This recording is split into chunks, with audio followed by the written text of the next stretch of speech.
Com a palavra, deputado Eduardo Seara, do PSD do Paraná.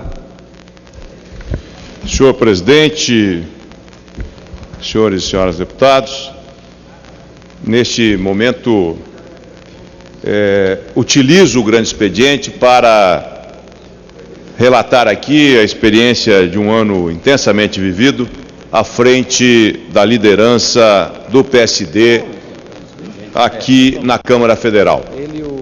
Tivemos a oportunidade de participar da consolidação do partido nesses poucos anos de vida, e essa experiência, além de muito gratificante, nos traz a certeza de que a consolidação do processo democrático no nosso país caminha cada vez melhor. Senhor presidente, senhoras e senhores deputados, o motivo que me traz essa tribuna hoje é imprescindível e necessário para que possamos fazer um balanço do ciclo que encerramos no final de janeiro último, pelo fato de termos ocupado a liderança do PSD aqui nessa casa ao longo deste último ano. Como é de conhecimento geral, temos pouco mais de 2 anos de criação. Somos 42 deputados em exercício, mais 5 deputados licenciados em cargos de diversos governos estaduais apoiados ou dirigidos pelo PSD. O momento impõe dizer que o PSD nasceu de um movimento político articulado e com forte representatividade. Não se buscou uma brecha na lei para a sua formação. O PSD, quando constituiu um grupo de lideranças políticas envolvendo governadores, vice-governadores, senadores, deputados federais e estaduais, prefeitos e vereadores, formou uma grande e importante massa política com representatividade em todo o Brasil. Em uma evolução natural, em 2013 obtivemos a consolidação do nosso partido na Câmara dos Deputados, no que diz respeito à legitimação dos nossos direitos enquanto legenda, amparados pelo regime de proporcionalidade. Foi com destreza e respeito que a nossa representatividade eleitoral, os nossos deputados assumiram cargos de extrema importância para o Legislativo aqui nessa casa. Destaco especialmente os trabalhos dos deputados Fábio Faria, do Rio Grande do Norte, que é o 2º vice-presidente da Casa, Átila Lins, do Amazonas, como corregedor-geral, Roberto Santiago, de São Paulo, José Carlos Araújo, da Bahia, e Ricardo Isaac, de São Paulo, que nos honram na presidência das comissões, que nos honraram na presidência das comissões de Trabalho, Defesa do Consumidor e do Conselho de Ética, respectivamente. Para expressar em números o que fizemos no último ano legislativo, quero dizer que apresentamos 1.273 proposições, um total de 2.622 propostas foram aprovadas, dos quais 784 apenas na Comissão de Constituição e Justiça. Foram feitos 259 discursos pelos nossos parlamentares e intervenções em plenário ao longo deste ano. Unimos-nos pela democracia, senhor presidente, senhoras e senhores deputados, na constante tentativa de desenvolver um trabalho consistente e em benefício maior da sociedade, respeitando os princípios éticos e procurando ocupar um espaço de credibilidade perante a população do nosso país. Em uma retrospectiva rápida, cito algumas importantes medidas que contaram com a participação maciça do nosso partido, que mantém a sua postura de independência perante a análise e votação de matérias dessa Casa, considerando apenas os efeitos e benefícios que serão desencadeados para a sociedade brasileira. Como não lembrar aqui da forte batalha que foi conseguir a criação dos tribunais regionais federais em Curitiba, Salvador, Belo Horizonte e Manaus. Uma proposta que tramitou quase 10 anos na Câmara dos Deputados. Eu tive a oportunidade de ser relator dessa matéria na comissão especial criada e também, posteriormente, aqui no plenário, na discussão desta matéria. Tivemos a grata oportunidade de participar da promulgação dessa proposta, uma grande conquista para o povo brasileiro. Na área da logística, a nossa bancada atuou fortemente em defesa de marcos regulatórios que fossem adequados ao momento que vivemos no nosso país. Na questão portuária, por meio da medida provisória dos portos, tivemos participação efetiva. Foram dias e noites de debates para que pudéssemos chegar a uma proposta minimamente equivalente às expectativas de um Brasil que ainda sofre com os grandes gargalos do nosso sistema nacional, prejudicando as importações e exportações. Como bandeira partidária, trabalhamos diariamente para desenvolver e estimular as micro e pequenas empresas em última análise, todo o setor produtivo nacional. Nesse sentido, encampamos a luta pelo fim da multa adicional de 10% do Fundo de Garantia de Tempo de Serviço, paga por empresas em demissões sem justa causa. Essa matéria, que foi uma contribuição criada no ano de 2001 para cobrir rombos de planos anteriores, o Plano Verão e o Plano Collor 1, e nós, do PSD, tivemos a oportunidade de liderar aqui na Casa o trabalho pela votação e derrubada, enfim, dessa multa adicional dos 10% do Fundo de Garantia do Tempo de Serviço. Porque deixou de existir a finalidade para a qual foi criada essa contribuição, que era restabelecer o equilíbrio justamente do Fundo de Garantia do Tempo de Serviço, que é uma conquista dos trabalhadores. A multa de 40% permanece para demissões imotivadas, mas não teria mais sentido a manutenção da multa adicional de 10%, porque a finalidade para a cobertura deste rombo já havia sido cumprida desde o mês de junho de 2012, que esta matéria já não havia mais necessidade, enfim, esse recurso não mais era necessário. E nós tivemos a oportunidade de discutir essa matéria, votar aqui no Congresso Nacional, derrubar essa multa, e infelizmente houve o veto colocado pela Presidente da República. Nós temos consciência que não há nenhum benefício para os trabalhadores dessa multa adicional de 10% do Fundo de Garantia, e sim representa um grande ônus para todo o setor produtivo, principalmente para as micro e pequenas empresas. Mesmo aprovando a medida nessa Casa, por meio do PLP 200, recebemos o veto, então, presidencial, com o qual não concordamos e votamos contra. Em frentes distintas, eu e o deputado Guilherme Campos, ex-líder do nosso partido, cercamos os caminhos para prevalecer a aprovação feita pela Câmara. O governo apresentou posteriormente um projeto de urgência constitucional para que esses recursos fossem utilizados para o programa Minha Casa Minha Vida. Ora, não há necessidade de mais recursos para o Minha Casa Minha Vida, haja visto que nos últimos anos todo o recurso colocado orçamentariamente não é utilizado na sua totalidade. Além do que, nós sabemos que esse recurso que hoje, desde de junho de 2012, a Caixa Econômica informou ao mercado que não havia mais necessidade, o rombo estava coberto e, portanto, esses recursos estão hoje servindo simplesmente para fazer superávit primário, e é um ônus a mais para todo o setor produtivo e para toda a sociedade brasileira. Por isso que somos contra, enfim, a destinação do recurso para qualquer outra área. Acho que é um imposto que será criado novamente, já que não existe mais finalidade, e nós estamos trabalhando nesse momento. É uma matéria que está com urgência constitucional e deverá vir à pauta nos próximos dias. Nós temos também o deputado Guilherme Campos, como eu disse, atuando nesta matéria, como relator do PLP 51, que trata de matéria semelhante, defendendo o fim imediato dessa multa adicional. E continuaremos essa batalha porque defendemos que a criação da contribuição foi uma medida emergencial cujos efeitos deveriam ser encerrados com o reequilíbrio das contas do FGTS, como eu disse, ocorrido em junho de 2012. E digo mais, substituir a finalidade do adicional, como pretende o governo, significa criar um novo tributo.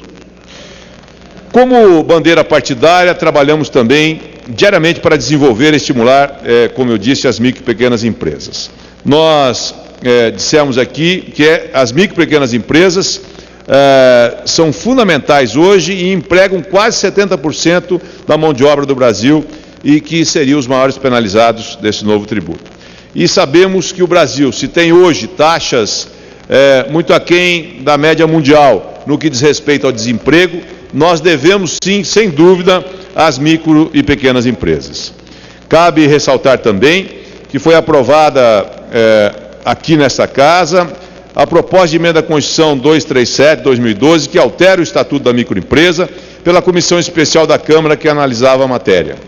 A votação contou com o apoio da bancada do PSD e do ministro da Micro e Pequena Empresa, Guilherme Afif Domingos, a quem agradeço pela forte atuação em benefício do setor no Congresso Nacional. A medida desburocratiza e garante incentivos para a categoria. Se o Brasil tem uma das taxas de desemprego mais baixas do mundo, sem dúvida, como eu referi há pouco, é devido aos microempresários. A legislação realmente precisa ser atualizada e é preciso combater a burocracia e evoluir.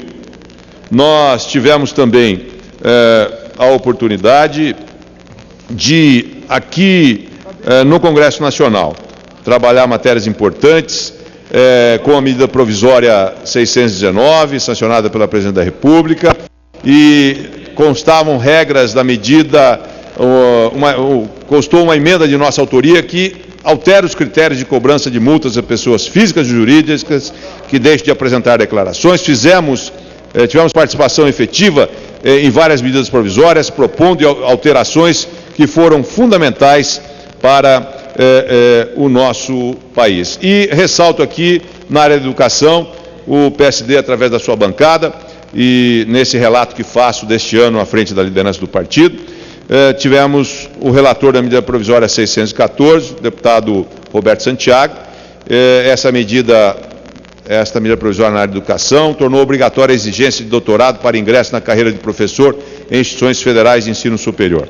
Foi um relatório onde o deputado Roberto Santiago modificou o regime de dedicação exclusiva, permitiu o recebimento de bolsas de ensino, pesquisa, extensão e de estímulo à inovação pagas por agências oficiais de fomento ou organismos internacionais.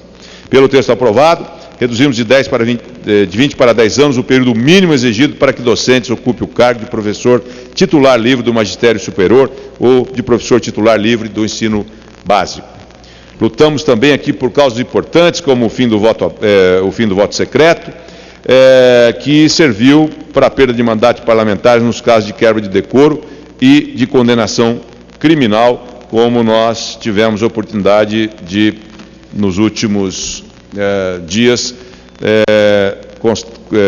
vivenciar aqui na Câmara dos Deputados. Nessa matéria, nós tivemos 3 deputados que atuaram de forma bastante ativa e honraram o PSD com esse trabalho. Deputado Sérgio Sveiter, deputado Haroldo de Oliveira, deputado Zé Carlos Araújo. O primeiro, responsável ainda pelo relatório do processo de cassação do deputado Natan Donadon, condenado e que inicialmente foi absolvido aqui por esse plenário numa noite lamentável, mas, graças à aprovação do voto aberto, finalmente foi cassado no início dos trabalhos deste ano.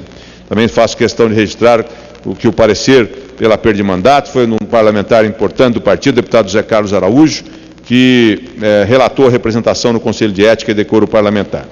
E o partido atuou de forma decisiva para que esse mal fosse desfeito. Portanto, senhoras e senhores deputados, registro o orgulho de poder dizer que este ano, à frente da liderança do PSD, nós trabalhamos para que a ética e o respeito cada vez mais estivessem presentes nas ações dessa casa. E, por fim, quero agradecer a todos os deputados do PSD que me ajudaram a fechar esse ciclo de consolidação, de reconhecimento e firmeza. Agradeço a todos os assessores da liderança do PSD pela dedicação e lealdade, fundamentais para a evolução da legenda na participação do processo legislativo dessa casa. Agradeço ainda a todos os envolvidos nesse processo, de toda a Câmara dos Deputados, aos servidores, aos CNEs, aos terceirizados, cada um com sua parcela de contribuição para que pudesse trabalhar da melhor forma possível e mostrar aos nossos eleitores que o voto valeu a pena. Agradeço também, da mesma forma, a mesa diretora da Câmara, na pessoa do presidente Henrique Alves, pelo apoio dado ao PSD no importante momento em que o partido consolidou sua participação aqui no Legislativo Federal. Ser líder de um partido é mais do que uma responsabilidade incomensurável, abdicar de seus objetivos particulares por um bem coletivo e uma casa regida pelo poder. É um voto de lealdade para que os pares que dependem do seu sucesso e articulação para conseguir uma boa atuação perante a sociedade. Uma missão árdua de exercer, mas gratificante. E quando terminamos um ano tão produtivo, com sentimento de dever cumprido e de reciprocidade do voto de confiança que recebi de toda a bancada federal quando fui eleito líder do PSD. Senhor presidente, senhoras e senhores deputados, queria aproveitar esses minutos que me restam aqui do grande expediente para comentar também um fato importante na história do Brasil.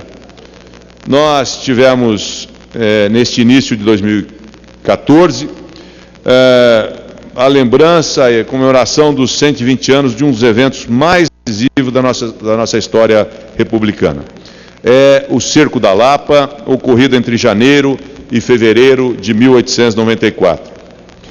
Nós vivíamos o início de uma república com o segundo presidente, Floriano Peixoto, um regime duro, e muitas rebeliões aconteceram no Brasil. Em especial, queremos lembrar aqui o Cerco da Lapa, que é um município do estado do Paraná, que eu com muita honra represento aqui na Câmara Federal, sou o deputado mais votado do município e tenho a felicidade de representar esse povo ordeiro que sempre nos prestigiou.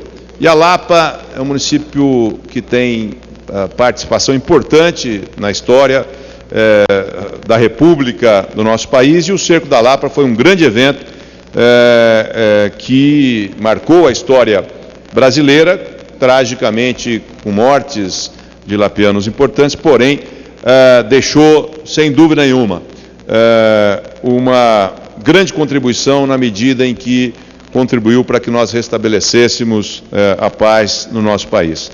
O Cerco da Lapa aconteceu na cidade da Lapa, no período que eu disse, entre 1894, em janeiro e fevereiro de 1894. Os pica-paus, como eram chamados os legalistas, que defendiam Floriano Peixoto e, enfim, o poder constituído, e houve, no momento que forças que representavam a Revolução Federalista do Rio Grande do Sul, chamados Maragatos, chefiados pelo ex-senador Gaspar da Silveira Martins, que promoveram lutas no sul do Brasil, Santa Catarina, Rio Grande do Sul, Santa Catarina e Paraná, e chegando na Lapa, que era justamente o caminho das tropas, de quem ia do Rio Grande do Sul até, enfim, o nosso sudeste brasileiro, este combate na Lapa fez com que as forças legalistas se organizassem, ganhassem tempo, foram 26 dias de combate, para depois esvaziar o movimento que pretendia questionar a República. Então, eu quero aqui deixar registrado o grande herói lapiano, que morreu no dia 9 de fevereiro de 1894, defendendo, então, enfim, com cerca de 500 pessoas que também morreram nesse confronto, e o general Carneiro, herói nacional, que, enfim, defendeu bravamente aquela posição que lhe competia como o oficial. Então, eu registro aqui com muita alegria, enfim, esse momento, que faz parte da nossa história, e aproveito a oportunidade para deixar aqui o meu reconhecimento e gratidão ao povo da Lapa. Muito obrigado, senhores deputados. Que não que sejam menos importantes. Um segundo encaminhamento. Ministério de Santos, no meu estado de São Paulo.